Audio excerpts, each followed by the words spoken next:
Boa noite a todos, a bênção de todos. Eu sou o Pai Luiz da Casa do Caboclo Birajara. Quero agradecer ao Pai Ogan Jassanã por essa oportunidade, por essa iniciativa do Grupo de Estudos Braulio Goffman, que dá essa oportunidade para a gente debater tanta coisa importante para as nossas tradições. A Casa do Caboclo Birajara é uma casa de Umbanda, mas diferente de muitas casas de Umbanda aqui do Rio de Janeiro, a nossa ancestralidade é originada em Belém.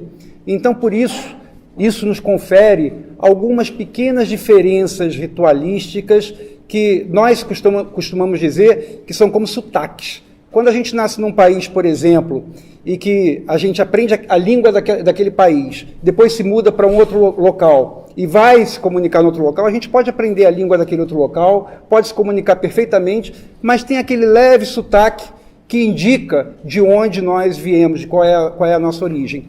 Então, a Casa do Caboclo Birajara, apesar de ser uma casa de Umbanda, como qualquer outra casa de Umbanda dentro do nosso território nacional, pela sua ancestralidade, ela tem alguns traços que representam esse sotaque e que, de alguma forma, trazem algum contexto novo à nossa ritualística e aos nossos processos iniciáticos.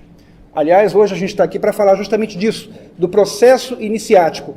E eu não tenho como falar simplesmente do processo iniciático dentro da Casa do Caboclo Birajara ou nas nossas tradições, sem comparar, sem falar de como é o processo iniciático na Umbanda, de uma forma geral, para a gente chegar a um denominador comum e entender o porquê que há tantas diferenças entre os processos iniciáticos de terreiro para terreiro. Aliás, é muito difícil, a não ser que sejam terreiros da mesma linhagem, da mesma ancestralidade, com os dirigentes tendo a mesma cultura religiosa. Fora isso, é muito difícil você encontrar hoje em dia terreiros de Umbanda que pratiquem os seus ritos exatamente das mesmas formas. E a gente tem que analisar isso para entender o porquê que acontece esse tipo de coisa. Eu queria começar fazendo uma pequena diferenciação. Em termos populares, quando a gente fala processo iniciático ou iniciação, parece que é tudo a mesma coisa. Em termos populares a gente acaba usando os dois termos para a mesma coisa. Se a gente for procurar lá no dicionário, a gente vai ver o seguinte: iniciação. Iniciação é o ato de dar um novo conhecimento antes ignorado a alguém, não necessariamente religioso. Ou seja, quando você começa um curso, por exemplo, você está se iniciando em alguma coisa. Quando você está lendo uma receita de bolo, de algo que você não conhecia, não sabia, você está se iniciando naquele bolo. E em termos de Umbanda, como é que a gente pode comparar isso? Quando é que o leigo começa a ter uma noção de algo que ele desconhecia? É no momento, por exemplo, em que ele começa a frequentar aquele terreiro de Umbanda, aquele templo de Umbanda. Uma consulta, por exemplo, que normalmente é a porta de entrada para o leigo dentro da religião de Umbanda. Então, tomando por base o conceito, a definição realmente da palavra iniciação, a gente poderia dizer que a iniciação umbandista, assim como qualquer outra, porque iniciação ela não tem um caráter necessariamente religioso, mas em se tratando de Umbanda, ela começa até mesmo no momento da consulta, naquele momento em que o leigo está tendo contato pela primeira vez com alguma coisa que ele não conhecia. Ou seja, está sendo transmitido a ele um novo conhecimento que antes ele ignorava. Isso é iniciação, segundo o dicionário, segundo os conceitos de definição do dicionário, e que difere de iniciático. A palavra iniciação representa isso, sem caráter necessariamente religioso. Já a palavra iniciático, se você for procurar lá no dicionário, ela representa também um começo de alguma coisa, mas pertencente a alguma cerimônia, a algum rito religioso, e que dá ao adepto daquela religião, as condições de passar a frequentar aquela religião. Então, com essa pequena diferenciação, a gente pode dizer, a iniciação, em termos de Umbanda, por exemplo, pode começar numa consulta, quando a pessoa está começando a conhecer alguma coisa nova. Agora, os processos iniciáticos, esses começam depois, ou a partir do momento em que aquela pessoa decide ingressar naquela religião, passar a pertencer àquela religião. E aí esses processos iniciáticos dentro da Umbanda, que são ritos, ou que a gente vai ver daqui a pouquinho, que nem sempre existem ritos claramente definidos, esse processo iniciático, ele varia muito. Como eu falei inicialmente, é raro você encontrar terreiros de Umbanda que pratiquem exatamente os mesmos ritos e que dentro do desenvolvimento mediúnico, dentro da história mediúnica daquela pessoa ou das pessoas que frequentam a Umbanda, vai se encontrar ritos exatamente iguais. Isso é muito raro de acontecer. Para a gente entender isso, a gente tem que voltar um pouquinho no tempo. Por que isso acontece? Por que é tão difícil a gente falar assim, olha, a Umbanda, o processo iniciático da Umbanda, ele tem que acontecer de tal forma, começa aqui, depois vai para cá, depois vai para lá. Por que é impossível dizer isso? A gente tem que voltar um pouquinho no tempo para tentar entender. Até 1908, por exemplo, já existiam algumas manifestações de caboclos, algumas manifestações de pretos velhos, mas não necessariamente organizadas. Se a gente até fosse trazer para os dias atuais o que aqueles caboclos, o que aqueles pretos velhos faziam naquela época, em 1800 e alguma coisa, a gente poderia até dizer que lá era um prenúncio do que a Umbanda viria a ser. Então, em 1952, por exemplo, Leal de Souza, que foi um poeta, jornalista, escritor, foi dirigente, inclusive, de uma casa de Umbanda, a Tenda Espírita Nossa Senhora da Conceição, ele, numa reportagem para o jornal de Umbanda, ele já falava que ele já tinha pesquisado e ele tinha encontrado registros históricos de que em 1893 já existia a manifestação do caboclo Curuguçu. Esse, para nós, é o precursor do que a Umbanda viria a ser. Assim como o caboclo Curuguçu, pretos velhos, caboclo cobra coral, também temos registro do caboclo cobra coral em 1800 e alguma coisa trabalhando por aí. Os caboclos, os pretos velhos, começando a se manifestar esporadicamente, mas sem um culto organizado. Se não há um culto organizado, não há uma doutrina estratificada, não há uma doutrina sistematizada e também não há um processo iniciático definido.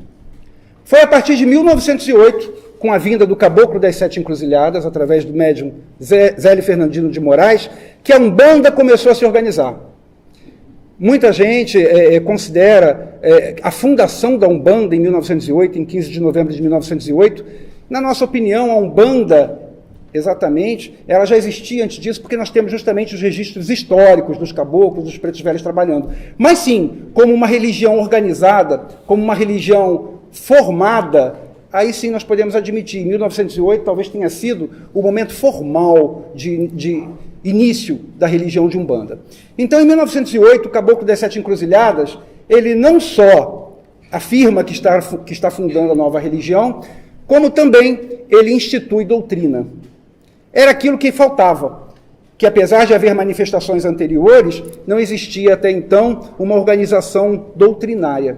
E o Caboclo das Sete Encruzilhadas, ele estabelece uma série de parâmetros. A roupa branca tem que ser predominante, a prática da caridade tem que ser a norteadora das condutas. Enfim, ele estabelece uma série de condutas que deveriam nortear os terreiros de Umbanda.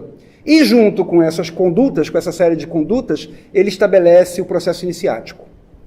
O primeiro processo iniciático de Umbanda que nós temos notícia, sistematizado, ou seja, organizado, formalizado, é do Caboclo das Sete Encruzilhadas, vem através dele, instituído na Tenda Espírita Nossa Senhora da Piedade, que foi o terreiro fundado pelo Caboclo. Esse processo iniciático, até hoje, existe exatamente da mesma forma que o Caboclo ensinou. Segundo Lígia Cunha, neta do Zélio, e que hoje é atual dirigente da Tenda Espírita Nossa Senhora da Piedade, o processo iniciático ali é muito simples.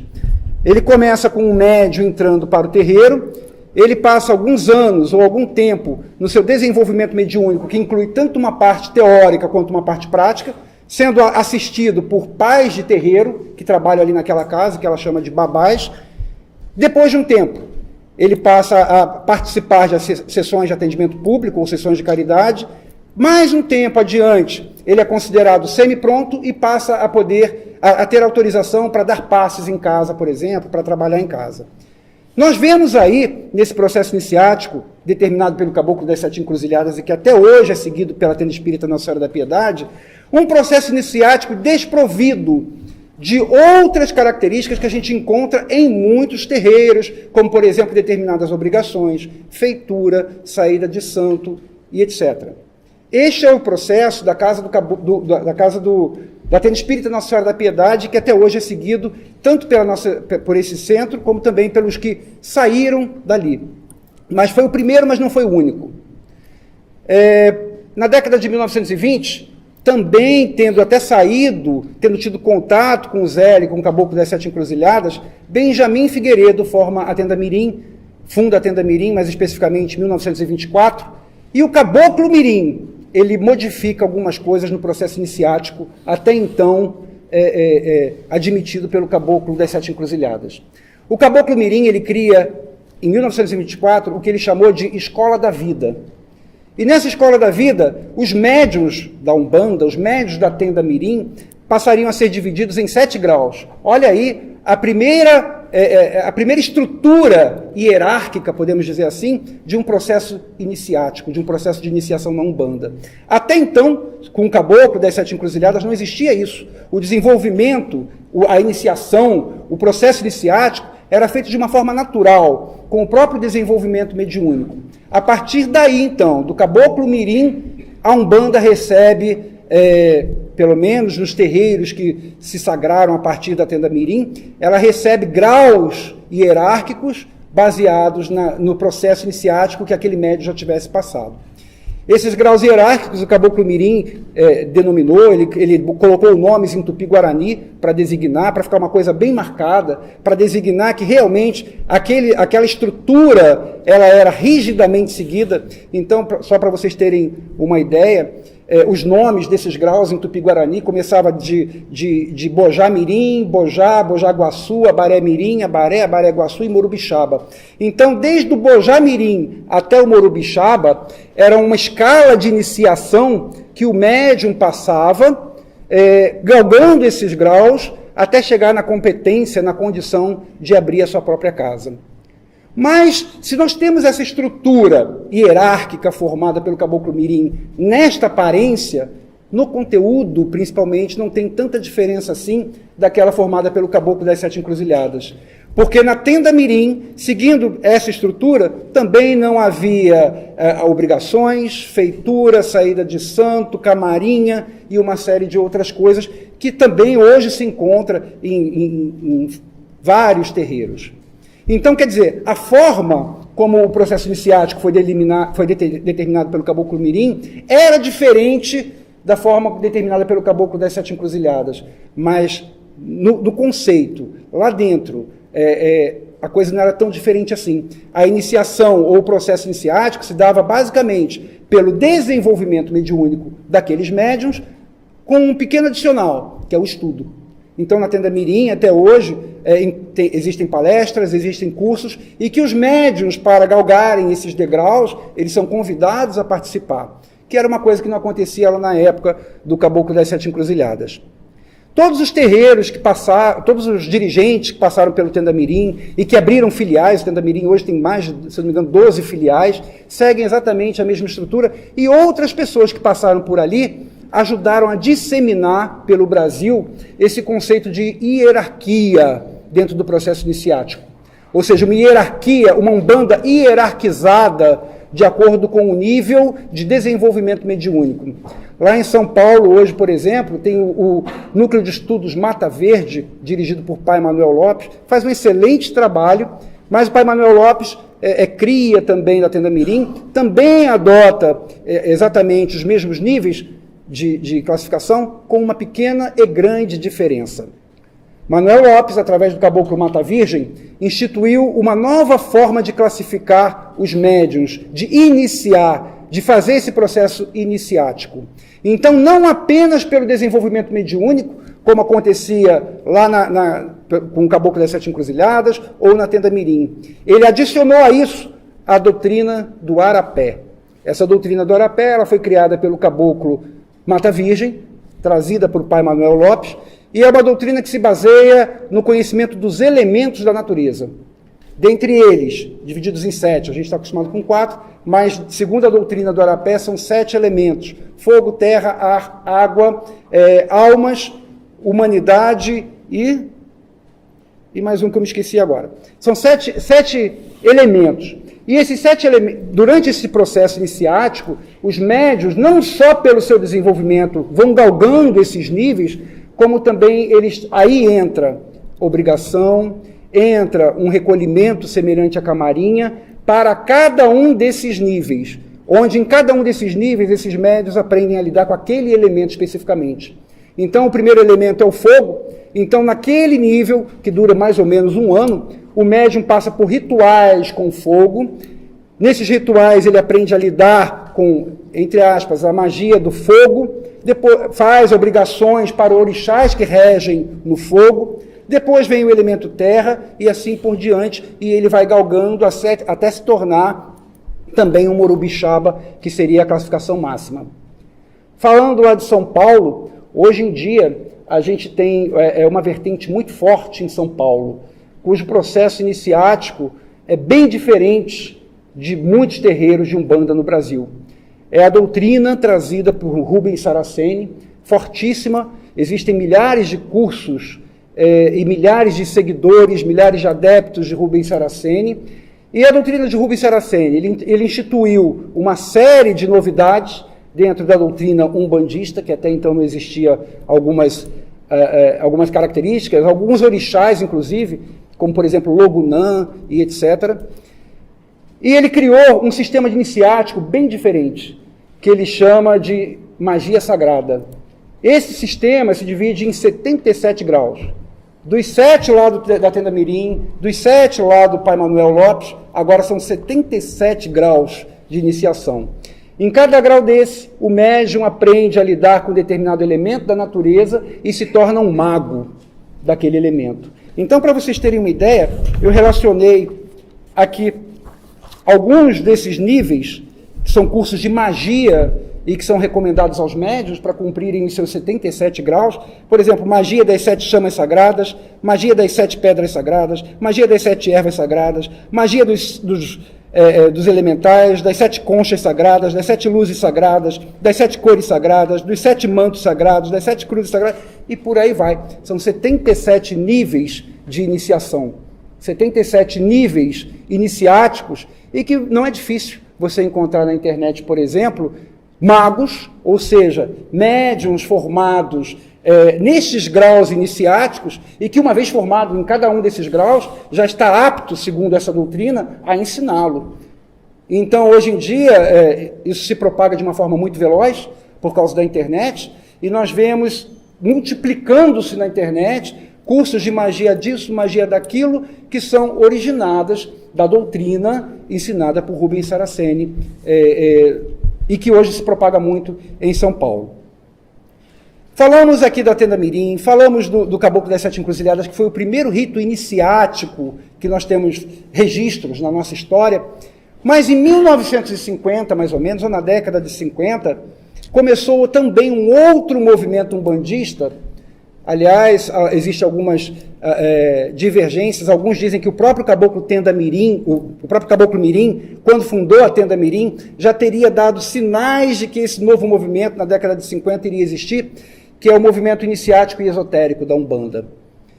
Então, alguns atribuem ao Caboclo Mirim as primeiras sementes, outros atribuem a W.W. da Mata Silva, que alguns de vocês já devem ter ouvido falar, também conhecido como Mestre Iapacani, ou Iapacani. O Mestre Iapacani, ou W.W. da Mata Silva, ele criou a Umbanda chamada esotérica, onde tudo que se conhece em termos de Umbanda popular, que é o que mais se dissemina por aí, é o que mais é comum de se encontrar, tudo isso que se conhece sobre este tipo de Umbanda não é exatamente adotado na Umbanda esotérica. A Umbanda esotérica, ela absorve conceitos do brahmanismo, do hinduísmo, da cabala, do shintoísmo, de várias filosofias orientais, e com isso ela se reveste de processos iniciáticos muito complicados. Existem também, mais uma vez, aquele conceito de hierarquia, existem também 7 graus diferentes que devem ser galgados, mas para começar no primeiro grau, já não é uma coisa tão fácil. Porque a Umbanda esotérica entende que o exercício da mediunidade dentro da Umbanda não pode ser feito por qualquer um.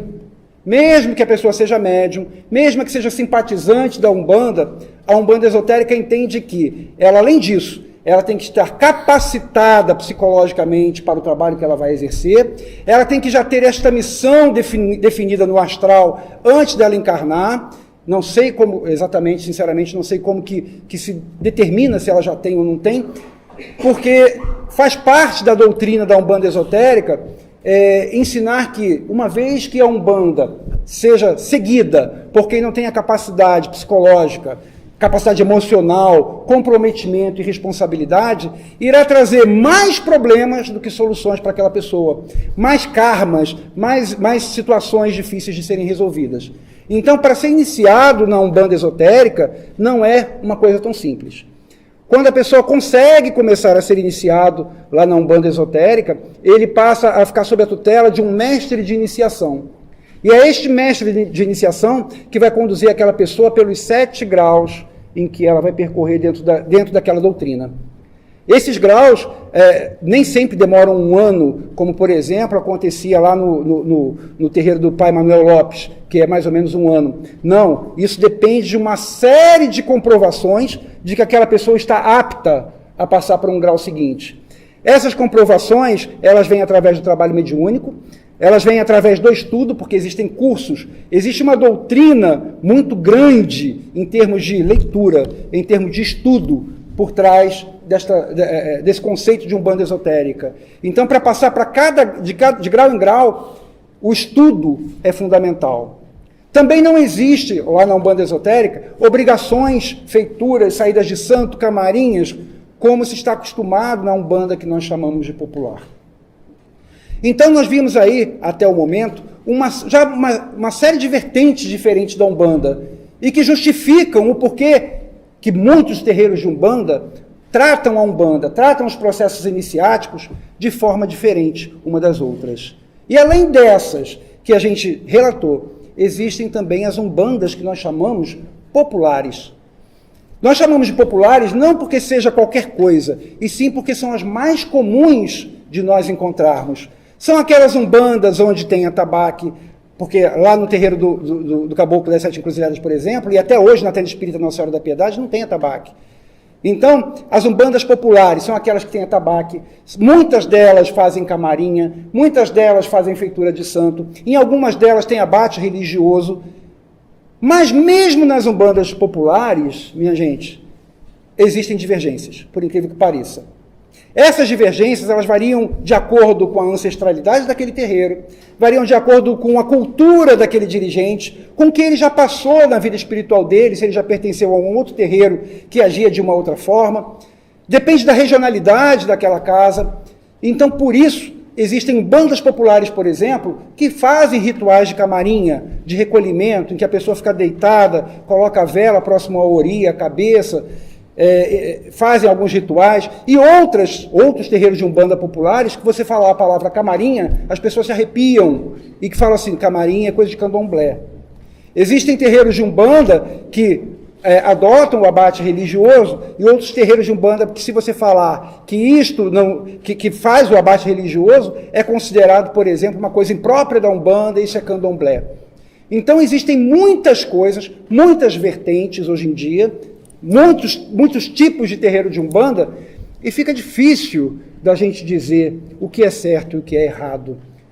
E eu falo que fica difícil a gente dizer, porque lá na Umbanda do Caboclo das 7 Encruzilhadas, e que não tinha ritos propriamente dito, de oferenda, ou de abate religioso, ou de feitura, os guias, os caboclos, os pretos velhos, lá, agindo desta forma, com seus médiuns passando por aquele processo iniciático, através somente do desenvolvimento mediúnico, aqueles guias, aqueles caboclos atendem muita gente, curam muita gente. Então nós não podemos dizer que aquele método de trabalho esteja errado. Da mesma forma que nós não podemos dizer que lá na Tenda Mirim, aonde tem esse processo iniciático, em 7 graus de Abaré Mirim até Morubixaba, seja errado. Nós vemos caboclos fazendo maravilhas na Tenda Mirim. Não podemos dizer que aqueles terreiros que vieram lá da cultura do Rubens Saraceni sejam errados. Aquela cultura, aquela doutrina cresce exponencialmente. Se cresce exponencialmente é porque alguém está se sentindo bem com aquilo. Aquilo está fazendo bem de alguma forma para aquelas pessoas. Então o que eu quero mostrar é que diferenças existem, e existem muitas, mas eu, particularmente, me sinto limitado em dizer o que é o mais correto e em dizer o que é o mais errado, uma vez que a gente percebe a atuação da espiritualidade em todos esses tipos de terreiros diferentes.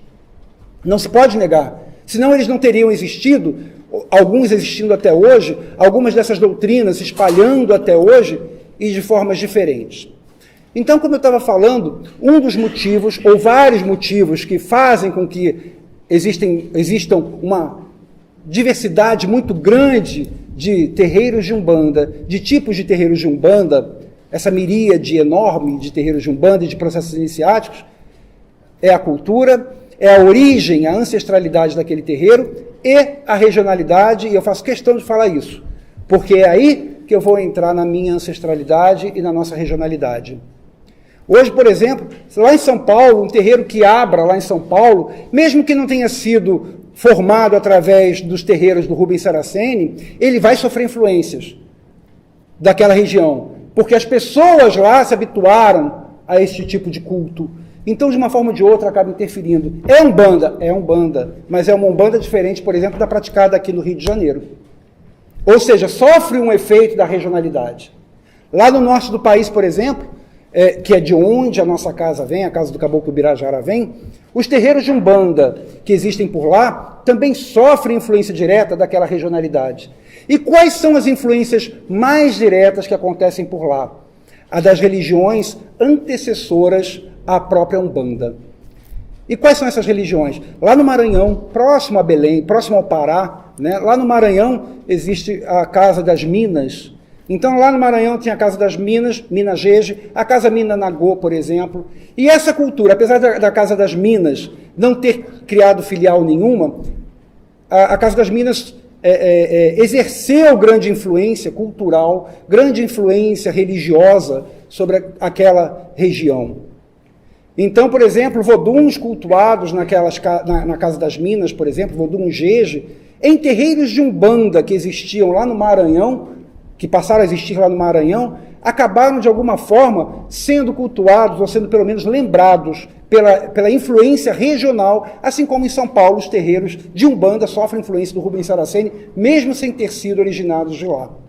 Então, lá no Maranhão, lá em São Luís, além da Casa das Minas, que é Minas Gege, tem a Casa Mina Nagô também, em que cultua-se voduns Mina e orixás Nagô.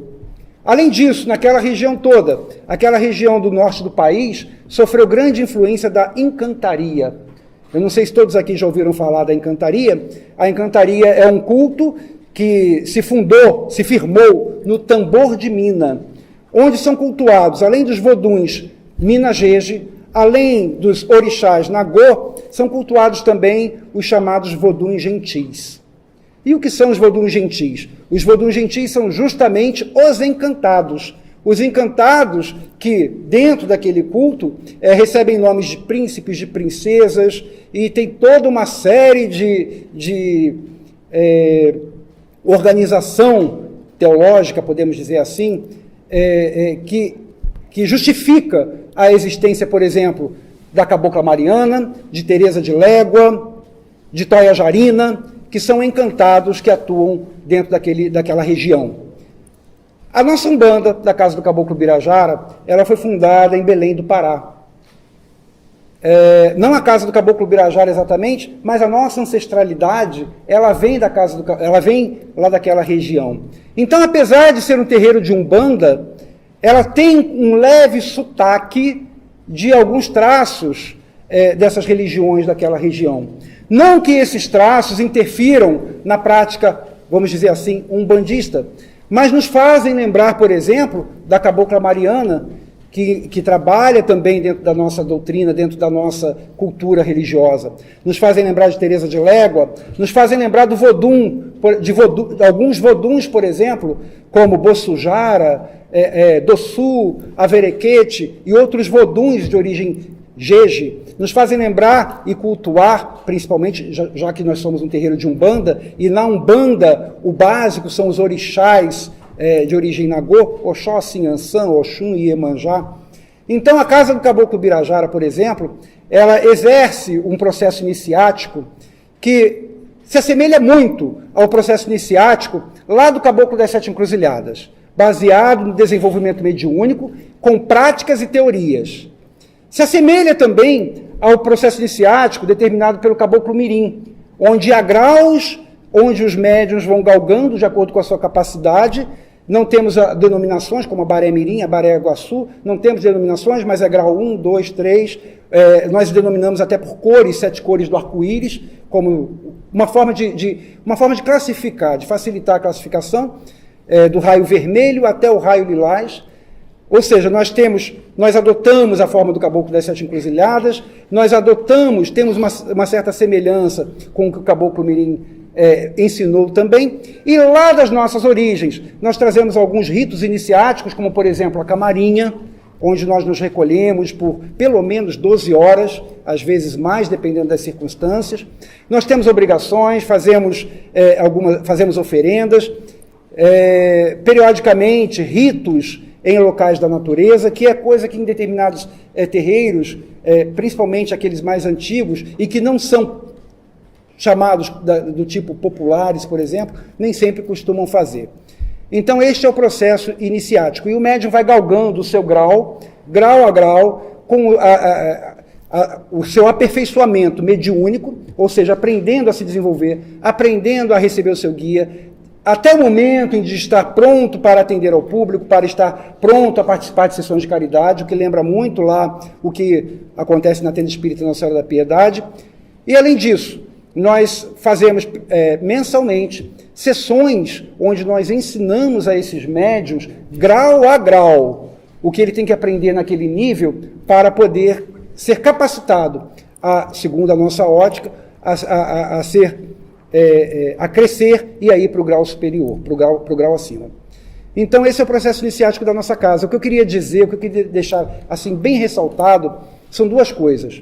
A primeira é que, realmente, é muito difícil nós estabelecermos um parâmetro e falarmos Umbanda tem que ser de tal forma. O processo iniciático da Umbanda só pode acontecer se for assim, assim, assim, assim. Porque nós vemos muitos terreiros de Umbanda, como eu falei aqui agora há pouco, que fazem trabalhos maravilhosos, e não se pode negar isso, e cujos processos iniciáticos são tão diferentes uns dos outros. Não se pode dizer que esteja totalmente errado. É claro, existem extravagâncias. Extravagâncias, a gente deve sempre estar com o pé atrás. A ótica da razão deve ser sempre observada. Então, extravagâncias, ou seja, coisas muito absurdas, é claro que isso seria o limite que a gente poderia adotar.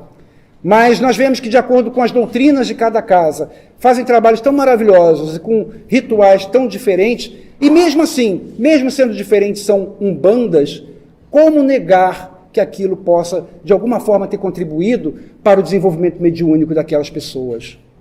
Como negar que aquilo possa ter ajudado de alguma forma? Não temos como falar isso de forma alguma. Então, a primeira coisa que eu queria ressaltar é isso, que apesar de tantas diferenças, apesar da Umbanda ser múltipla, apesar da Umbanda ser diversa, todos são Umbanda e todos têm o seu valor.